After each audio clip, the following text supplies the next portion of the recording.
राधा रानी की रसोई में आपका बहुत बहुत स्वागत है। हर साल भाद्रपद माह के कृष्ण पक्ष की षष्ठी तिथि के दिन बलराम जयंती मनाई जाती है। जैसा कि आप लोगों को पता ही है, बलराम जयंती 9 अगस्त को मनाई जाएगी। हर साल भाद्रपद माह के कृष्ण पक्ष की षष्ठी तिथि के दिन बलराम जयंती मनाई जाती है। बलराम जयंती को हल छठ भी कहा जाता है। कहा जाता है कि हल का मतलब है बलराम और छठ का मतलब है षष्ठी तिथि से है, क्योंकि बलराम जी भगवान श्री कृष्ण से बड़े हैं। इसलिए श्री कृष्ण जन्माष्टमी से 2 दिन पहले बलराम जयंती का भी उत्सव मनाया जाता है। मान्यताओं के अनुसार बलराम जी को भगवान विष्णु के शेषनाग का अवतार माना जाता है।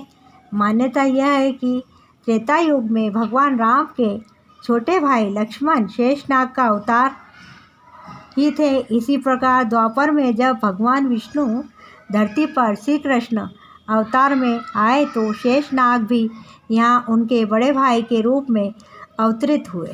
शेषनाग कभी भी भगवान विष्णु के बिना नहीं रहते हैं, इसलिए वह प्रभु के हर अवतार के साथ स्वयं भी आते हैं। बलराम जयंती के दिन सौभाग्यवती स्त्रियां बलशाली पुत्र की कामना से यह व्रत को रखती है। साथ ही भगवान बलराम से यह प्रार्थना की जाती है कि वो उन्हें अपने जैसा तेजस्वी पुत्र प्रदान करें। मान्यता यह है कि इस दिन भगवान बलराम की पूजा करने से संतान की रक्षा होती है।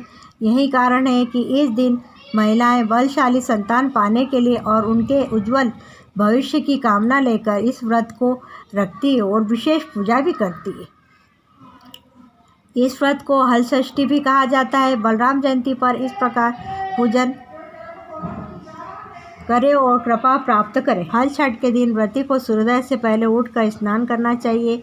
स्वच्छ वस्त्र पहनकर पूजन स्थल की सफाई करें। पूजन स्थल पर गंगा जल के छींटे मारकर उसे पवित्र करें।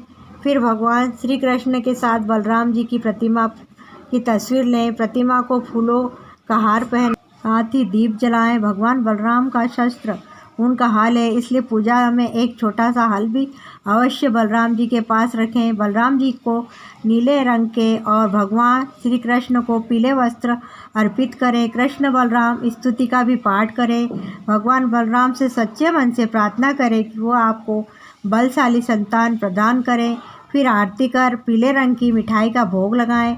साथ ही मिश्री और मक्खन का भी भोग लगाएं। गाय के दूध का सेवन भी न करें। इस दिन तीनी का चावल खाकर व्रत रखें। पूजा हो जाने के बाद गरीब बच्चों में पीली मिठाई भी बांटें। भगवान बलराम को नागों के अवतार के रूप में भी पूजा जाता है, जिस पर भगवान विष्णु की पूजा होती है। भगवान बलराम को बलदेव, बलभद्र और हला युद्ध के नाम से भी जाना जाता है। उत्तर भारत में बलराम जयंती को हल षष्ठी और ललही छठ के रूप में भी मनाया जाता है। वहीं गुजरात में इसे रंधन छठ के रूप में मनाया जाता है, जबकि ब्रज क्षेत्र में यह बलदेव छठ नाम से लोकप्रिय है। हिंदू पंचांग के अनुसार भाद्रपद माह के कृष्ण पक्ष की षष्ठी पर बलराम जयंती मनाई जाती है। इस दिन भगवान शेषनाग के द्वापर युग में भगवान श्री कृष्ण के बड़े भाई के रूप में जन्म लिया था। बलराम जी का मुख्य शस्त्र हल है और मुसल माना गया है, और यही कारण है कि उन्हें हलधर के नाम से भी जाना जाता है। उनके जन्म को हल षष्ठी भी कहा जाता है। इस दिन धरती पर होने वाले हर तरह के अन्न, साग भाजी आदि को खाने का विशेष महत्व माना जाता है। इस दिन हालांकि गाय के दूध या दूध से बने पदार्थ खाने की मनाही होती है। इस दिन महिलाएं अपनी संतान की रक्षा और लंबी उम्र के लिए यह व्रत को रखती है। बलराम जयंती की तिथि है 9 अगस्त 2020। बलराम जयंती का शुभ मुहूर्त है। षष्ठी तिथि प्रारंभ है सुबह 4:18 से 9 अगस्त 2020 तक।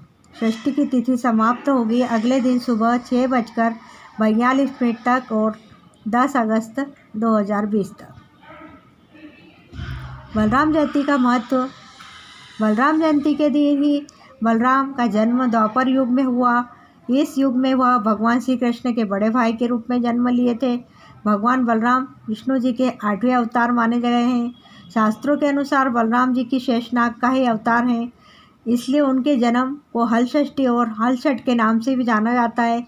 बलराम जी का हल और मुसल धारण करते हैं, यही कारण है कि इस दिन हल और मुसल की पूजा की जाती है और धरती से उगने वाले अन्न या साग सब्जी को ही खाने का विधान है। बलराम जयंती के दिन दूध और दही से बनी चीज़ों का सेवन वर्जित माना जाता है। यह दिन संतान प्राप्ति के लिए भी बहुत उत्तम माना जाता है।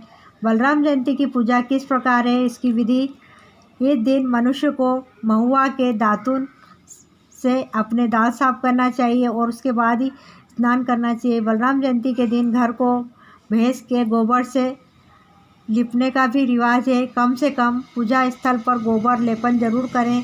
बलराम जयंती के दिन भगवान गणेश और माता गौरी के साथ भगवान शिव की भी विधिवत पूजा करनी चाहिए।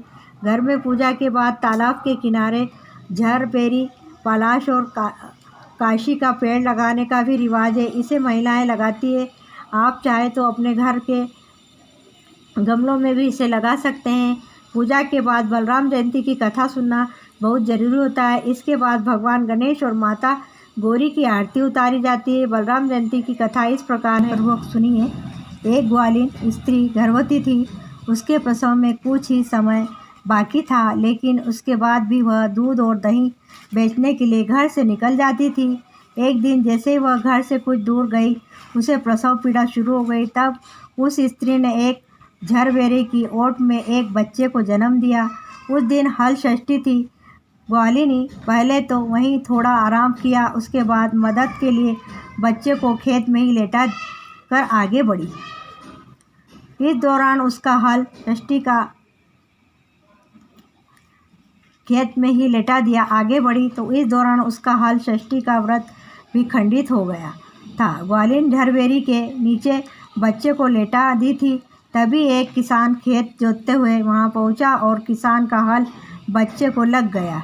किसान ने जब उस बच्चे को रोना सुना तो वह अत्यंत दुख हुआ और उसे बच्चे को झरबेरी के कांटों से टाके लगाकर भाग गया। जब ग्वालिन वापस लौटी तो उसे अपने बच्चे को मृत पाया। अपने बच्चे की अवस्था देखते उसे अपने पाप की याद आ गई और उसने तुरंत ही लोगों को जाकर पूरी बात बताई और अपने बच्चे की दशा के बारे में भी बताया। उसके इस प्रकार से क्षमा मांगने पर सभी गांव वालों ने उसे क्षमा कर दिया। जब ग्वालिन वापस उसी स्थान पर आई तो उसका बच्चा जिंदा था और वह खेल रहा था। दूसरी कथा इस प्रकार है कि श्री बलराम जी तो नित्य माँ रोहिणी के ही पुत्र हैं। उन्होंने देवकी के गर्भ में प्रवेश किया क्योंकि वे भगवान की सारी सेवाएं करते हैं। अतः भगवान के आने से पहले वहाँ शैया, आसन इत्यादि की व्यवस्था करने गए थे। अर्धरात्रि के समय रोहिणी जी के गर्भ में सप्तम मास के आकर्षण क्रिया योगा माया ने रोहिणी जी को स्वप्न में लगा कि उनका गर्भ गिर गया और वे उठ बैठी तो घबरा गई। योग माया ने प्रार्थना रूपी वाजना में कहा, हे सुबह, देवकी का गर्भ आकर्षित कर तुम्हारे गर्भ में स्थापित कर रही हूँ, अतः यह सकृष्ण के नाम से विख्यात होगा। उधर मथुरा वासियों ने बड़ा दुख व्यक्त कर कहा, हाय बेचारी देवकी, यह गर्भ नष्ट हो गया। जब ऐसा हुआ तब रोहिणी माता जी गोकुल में थी और देवकी जी मथुरा में। देवकी जी के सप्तम गर्भ का आकर्षण अथवा यशोमती जी को निद्रा देने की शक्ति जड़ माया में ही नहीं है, क्योंकि बलदेव जी या अन्य सिद्ध भक्तों को जड़ माया आकर्षित नहीं कर सकती। जैसे काष्ठ में अग्नि प्रकट होती है अथवा समुद्र के गर्भ से जैसे चंद्रमा उदित होता है, उसी प्रकार भगवान बलराम प्रकट हो गए। चंद्रमा तो हमेशा उदित ही रहता है, किंतु सागर किनारे से देखने वाले को यह भ्रम होता है कि चंद्रमा सागर के उदर से निकल रहा है। ठीक उसी प्रकार भगवान जब प्रकट होते हैं तो देखने वालों को यह भ्रम होता है कि भगवान गर्भ से प्रकट हो रहे हैं। शुभ समय दशा युक्त 14वें सावन मास के प्रथमार्ध में श्रवणा नक्षत्र में श्री बलराम जी प्रकट हुए। श्री गर्ग संहिता के अनुसार उस समय देवताओं ने आसमान से फूलों की वर्षा प्रारंभ कर दी। बादल वर्षा कर रहे थे। भगवान की अग्रकांति से सारा भवन जगमगा गया। श्री नंदराय जी ने शिशु के जात कर्म संस्कार करवाकर ब्राह्मणों को 10 लाख गाय दान में दी थी। गोपों को बुलवाकर महामंगलमय उत्सव का आयोजन किया था। श्री बलराम जी का प्रकाश केवल 5 दिन रोहिणी जी के गर्भ के भीतर रहा था। देवल, देवरात, वशिष्ठ, बृहस्पति, नारद और श्री वेदव्यास इत्यादि कई ऋषि आपके दर्शन करने आए थे और स्तुति। व्यास जी ने कहा है कि आप देवताओं के अधिपति और कामपाल हैं। आप साक्षात अनंत हैं। बलराम हैं आप धरणीधर पूर्ण स्वरूप स्वयं प्रकाश सकृष्ण हैं। हे रेवती रमण, आप बलदेव व श्री कृष्ण के अग्रज हैं। आप ही बलभद्र तथा ताल के चिन्ह युक्त ध्वजा धारण करने वाले हैं। आप ही नील वस्त्रधारी और गौरवर्ण व रोहिणी नंदन हैं। आपकी जय हो। इस प्रकार अनेक स्तुतियाँ कर सभी आपको प्रणाम करके लौट गए। इस प्रकार यह कथा समाप्त हुई। आप भी इस व्रत को कीजिए और उत्तम बलवान संतान को प्राप्त कीजिए। आपको अगर हमारा यह वीडियो पसंद आए तो वीडियो को लाइक शेयर सब्सक्राइब अवश्य कीजिए। अभी तक आपने मेरे चैनल को सब्सक्राइब नहीं किया है तो सब्सक्राइब अवश्य कीजिए। लाल बटन को अवश्य प्रेस कीजिए, यह फ्री होता है। उसके बाद बेल आइकन को भी प्रेस कीजिए, इससे आपको मेरे नए नए वीडियो की नोटिफिकेशन मिल सकेगी।